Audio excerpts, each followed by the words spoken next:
Hello friends, today is we are live now and we will learn about class 10 geography chapter number 2 वन्य एवं वन्य जीव संसाधन का क्वेश्चन आंसर करेंगे जो कि इम्पोर्टेंट है एग्जाम के लिए। आप इसे नोट डाउन कर लेना और हमारे चैनल पर नए हो सब्सक्राइब कर लेना और वीडियो को लाइक कर लेना और आप हमें इंस्टाग्राम पर भी फॉलो कर सकते हो जिसका लिंक डिस्क्रिप्शन में है। चलिए स्टार्ट करते हैं अपने प्रश्न उत्तर। हमारा पहला प्रश्न है बहुविकल्पीय प्रश्न मतलब कि एमसीक्यू क्वेश्चन। एमसीक्यू क्वेश्चन का पहला पार्ट है हमारा, इनमें से कौन सी टिप्पणी प्राकृतिक वनस्पति जात और प्राणी जात के हास्य का सही कारण है। मतलब कि नीचे कुछ ऑप्शन दिए गए हैं जिसको देखकर बताना है कि जो प्राकृतिक वनस्पति जात है और प्राणी जात है उसके विनाश का कारण क्या है। चलिए देखते हैं ऑप्शन क्या है हमारा। हमारे इस प्रश्न का पहला ऑप्शन है कृषि प्रसार, बी है बृहत स्तरीय विकास परियोजना, सी है पशुचारण और ईंधन लकड़ी एकत्रित करना, या डी तीव्र उद्योगीकरण और शहरीकरण। इन चारों ऑप्शन में से हमारा करेक्ट ऑप्शन है सी पशुचारण और ईंधन लकड़ी एकत्रित करना। क्योंकि आजकल लोग जंगलों में अपने पशु को चरा रहे हैं और घर में खाना बनाने के लिए लकड़ियों का जुगाड़ कर रहे हैं, मतलब कि एकत्रित कर रहे हैं और पेड़ों को तोड़ रहे हैं। इन सब की वजह से जो वनस्पति जात है और प्राणी जात है वो सब विनाश की तरफ बढ़ रहे हैं। ये था हमारा बहुविकल्पीय प्रश्न का पहला पार्ट और बढ़ते हैं अपने अगले पार्ट की ओर जो कि है हमारा हमारा बहुविकल्पीय प्रश्न का सेकंड पार्ट है, इसमें से कौन सा संरक्षण तरीका समुदायों की सीधी भागीदारी नहीं करता है। मतलब कि नीचे कुछ ऑप्शन दिए गए हैं और उनमें से बताना है कि कौन सा संरक्षण तरीका है जो समुदायों का सीधा भागीदारी नहीं करता है। हमारा पहला ऑप्शन है संयुक्त वन प्रबंध, दूसरा है चिपको आंदोलन, तीसरा है विश्व बचाओ आंदोलन और चौथा है वन जीव पशु विहार का परिसीमन। हमारे इन चारों ऑप्शन में से करेक्ट ऑप्शन है डी वन जीव पशु विहार का परिसीमन, जो कि हमारे संरक्षण तरीका समुदायों की सीधा भागीदारी नहीं करता है। बढ़ते हैं अपने अगले प्रश्न की ओर जो कि है हमारा प्रश्न नंबर 2।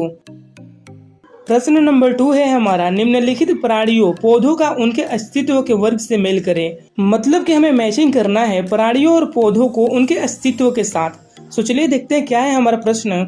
हमारे इस प्रश्न में एक तरफ है जानवर और पौधे और एक तरफ है अस्तित्व वर्ग। पहला है काला हिरण लुप्त, एशियाई हाथी अस्तित्व में दुर्लभ, और अंडमान जंगली सुअर जो कि संकटग्रस्त, और डी हिमालय भूरा भालू जो कि सुभेद, और ई गुलाबी सिर वाला बतख जो कि स्थानिक। इन सब का मेल करना है, मतलब कि मिलान करना है। हमारा ए काला हिरण जिसका अस्तित्व है संकटग्रस्त, और बी एशियाई हाथी जिसका है सुभेद, और सी अंडमान जंगली सुअर जिसका है स्थानिक, और डी हिमालयन भूरा भालू जो कि है दुर्लभ, और ई गुलाबी सिर वाला बतख जिसका अस्तित्व है लुप्त। ये हमने बात कर लिया जानवर और पौधे और उनके अस्तित्व वर्ग के बारे में और इसके मैचिंग भी कर लिए। चलिए बढ़ते हैं अपने अगले प्रश्न की ओर जो कि है हमारा प्रश्न नंबर 3। हमारा प्रश्न नंबर 3 है निम्नलिखित का मेल करें। मतलब कुछ ऑप्शन दिए गए हैं जिसको मेल करना है यानी कि मैचिंग करना है। चलिए देखते हैं क्या है हमारा प्रश्न। हमारा पहला है आरक्षित वन, सरकारी व्यक्ति के निजी और समुदाय के अधीन अन्य वन और बंजर भूमि, या दूसरा रक्षित वन, वन और वन जीव संसाधन की दृष्टि से सर्वाधिक मूल्यवान वन, और तीसरा अवर्गीकृत वन, वन भूमि जो और अधिक संरक्षण से बचाए जाते हैं। इन सब को मेल करना यानी कि मैचिंग करना है। हमारा जो आरक्षित वन है उसमें होगा वन और वन जीव संसाधन की दृष्टि से सर्वाधिक मूल्यवान वन जो कि मैचिंग में आएगा, और दूसरा रक्षित वन जो कि सबसे नीचे वाला में आएगा, वन भूमि जो और अधिक संरक्षण से बचाए जाते हैं, और तीसरा वर्गीकृत वन जो कि सरकारी व्यक्ति के निजी और समुदायों के अधीन अन्य वन और बंजर भूमि होती है। ये था हमारा तीसरा प्रश्न के उत्तर जिसके बारे में हमने बात कर लिया और बढ़ते हैं अपने अगले प्रश्न की ओर जो कि हमारा प्रश्न नंबर 4। हमारा प्रश्न नंबर 4 है निम्नलिखित प्रश्न के उत्तर लगभग 30 शब्दों में दीजिए। मतलब कि नीचे कुछ प्रश्न दिए गए हैं जिसका उत्तर कम से कम 30 शब्दों में देना ही देना है। चलिए देखते हैं हमारा पहला प्रश्न क्या है। जैव विविधता क्या है, यह मानव के जीवन के लिए क्यों महत्वपूर्ण है। मतलब कि जैव विविधता क्या होता है और वो हमारे जीवन के लिए क्यों महत्वपूर्ण है। इस प्रश्न का उत्तर है हमारा जैव विविधता किसी दिए गए पारिस्थितिक तंत्र के भीतर या पूरे ग्रह पर जीवन रूपों की विभिन्नता के डिग्री है। पृथ्वी ग्रह पर लाखों जीवित जीव हैं, मनुष्य सहित ये सभी जीव एक दूसरे पर अन्योन्याश्रित है। मतलब कि जैव विविधता एक ऐसा पारिस्थितिक तंत्र है जिसके भीतर या पूरे ग्रह पर जीवन रूपों की विभिन्न डिग्री होती है और पृथ्वी ग्रह पर लाखों जीवित जीव रहते हैं और मनुष्य सहित जितने भी जीव हैं वो एक दूसरे पर आश्रय होते हैं, मतलब कि एक दूसरे पर डिपेंड होते हैं। यही कारण है जिसके वजह से जीव विविधता मानव जीवन के लिए महत्वपूर्ण है। ये था इस प्रश्न का उत्तर जिसके बारे में हमने बात कर लिया। और बढ़ते हैं अपने अगले पार्ट की ओर, जो कि है हमारा सेकंड पार्ट। विस्तार पूर्वक बताएं कि मानव क्रियाएं किस प्रकार प्राकृतिक वनस्पति जात और प्राणी जात के हादसे के कारण है। मतलब कि इसमें बताना है कि जो मानव की क्रिया है, मतलब कि काम है, वो किस प्रकार जो प्राकृतिक वनस्पति जात है और प्राणी जात है उसको नुकसान पहुंचा रही है। हमारे इस प्रश्न के उत्तर है कृषि विस्तार, बड़े पैमाने पर विकासात्मक परियोजनाएं, चराई और जलाऊ लकड़ी संग्रह और शहरीकरण के लिए वनों की कटाई से वनस्पति जात और जीवों की कमी हुई है। मतलब कि कृषि विस्तार यानी कृषि के एरिया को बढ़ाने के लिए, जहाँ पर खेती होती है उनके एरिया को बढ़ाने के लिए, और शहरों में घरों को बनाने के लिए, फैक्ट्रीज लगाने के लिए वनों की कटाई होती है, जिसकी वजह से वनस्पति जात और जीवों की कमी हुई है। ये था इस प्रश्न के उत्तर। और बढ़ते हैं अपने अगले प्रश्न की ओर, जो कि हमारा प्रश्न नंबर 5। प्रश्न नंबर 5 है हमारा, निम्नलिखित प्रश्न के उत्तर लगभग 120 शब्दों में दीजिए। मतलब कि नीचे कुछ प्रश्न दिए गए हैं जिनका उत्तर कम से कम 120 शब्दों में देना है। चलिए देखते हैं पहला प्रश्न क्या है हमारा। पहला प्रश्न है हमारा, भारत में विभिन्न समुदायों ने किस प्रकार वनों और वन जीव संरक्षण और रक्षण में योगदान किया है, विस्तार पूर्वक विवेचन करें। मतलब जो भारत में अलग अलग समुदाय हैं वो किस प्रकार जो वन है और वन जीव संरक्षण है उन सबको आरक्षण किए हैं, मतलब कि बचाने में हेल्प की है। इन सब के बारे में बताना है। चलिए देखते हैं इस प्रश्न का उत्तर क्या है हमारा। हमारे इस प्रश्न के उत्तर हैं, वन और वन्य जीव संरक्षण में समुदायों ने निम्न प्रकार से योगदान दिया है।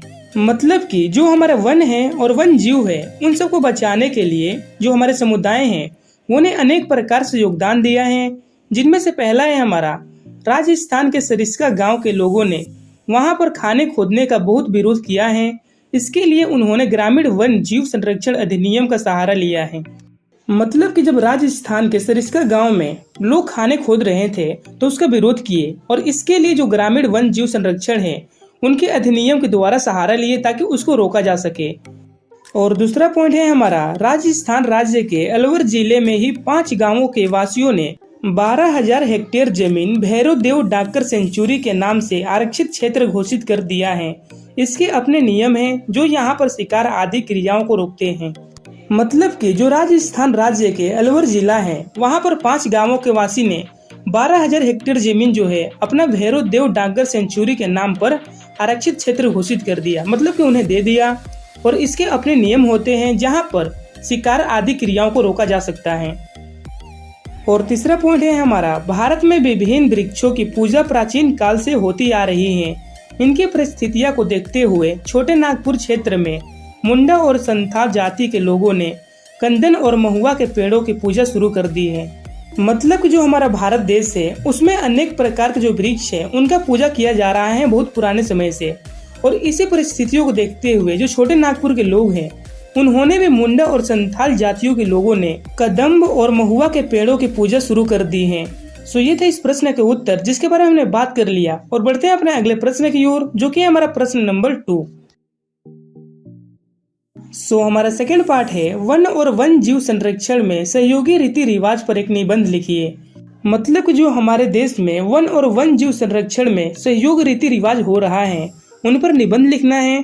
इस प्रश्न के उत्तर है हमारा इस प्रश्न के उत्तर है हमारा, भारत एक विभिन्नताओं वाला देश है। यहाँ विभिन्नता प्रत्येक क्षेत्र में देखने को मिलती है। प्राचीन काल से भारत में प्रकृति के उपासक रहे हैं। वे विभिन्न प्रकार से पेड़, नदियों, जीवों, पहाड़ों आदि की पूजा करते आ रहे हैं। छोटे नागपुर के क्षेत्र में मुंडा और संथाल जातियों के लोगों ने पीपल व कंदम के पेड़ों की पूजा करते हैं। और उड़ीसा में बिहार राज्य के लोग विवाह के अवसर पर आम और इमली की पूजा करते हैं। मतलब कि जो हमारा भारत है वो विभिन्नताओं वाला देश है। मतलब कि यहाँ पर अलग अलग प्रकार के लोग रहते हैं और वो जो है प्राचीन काल से प्रकृति के उपासक कर रहे हैं। क्योंकि जो भारत के लोग हैं वो अनेक प्रकार से पेड़, नदी, जीव, पहाड़ों आदि का पूजा करते आ रहे हैं। और जो छोटे नागपुर के क्षेत्र में मुंडा और संथाल जनजाति के लोग हैं वो पीपल और कदम के पेड़ को पूजा करते हैं। और जो उड़ीसा में बिहार राज्य के लोग में विवाह होता है तो वो आम और इमली का पूजा करते हैं। ये था इस प्रश्न के उत्तर जिसके बारे में हमने बात कर लिया, और इसी के साथ हमारे इस चैप्टर का प्रश्न उत्तर यहीं पर खत्म होता है। और अगर आपको हमारा ये वीडियो अच्छी लगी हो, चैनल सब्सक्राइब कर लेना और वीडियो को लाइक कर लेना। And thank you so much for watching my video and bye bye.